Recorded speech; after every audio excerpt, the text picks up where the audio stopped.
Hello, it's Steve Jamieson here, Managing Broker of RE/MAX Crest Realty Westside with your frequently asked questions. Today's question comes from one of our associates at RE/MAX Metro on Commercial Drive, and they're asking about contingent listings. Often you'll see in the realtor remarks for certain listings, you'll see only $1,000 payable unless agent there for all showings or for first and all subsequent showings. And a lot of people ask me, is that allowed? Is it enforceable? And the answer is yes, but the contingent listing, because it's contingent upon you being there for the first and all subsequent showings, that contingency has to be in the listing contract itself or in separate written instructions from the seller.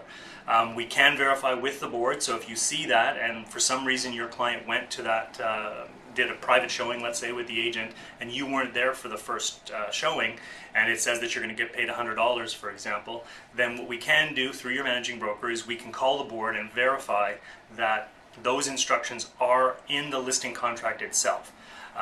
Now, most of the time they will be in the listing contract, and in which case, if you let your client phone and make a private appointment with another agent instead of you doing it, which is your job, then you might be stuck and only get paid $100 or $1,000 or whatever they're offering. But that kind of contingency is allowed. Now, another question I get asked all the time is, are open houses counting as the first showing? And there's no specific rule that the council has regarding open houses and whether they count as a showing, but the general belief, threshold rights were eliminated in the, I believe, 70s. So open houses are fair game. Your clients can go to open houses, and that would not, generally speaking, that would not count as a first showing. You may get agents that are trying to enforce that.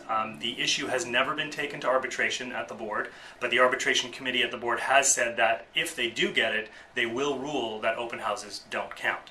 So pretty much you can go on the assumption that open houses don't count. So if your client goes through an open house, just make sure that you're there for every subsequent showing for the inspection when you see that kind of a contingent listing, because you want to make sure that you're getting paid.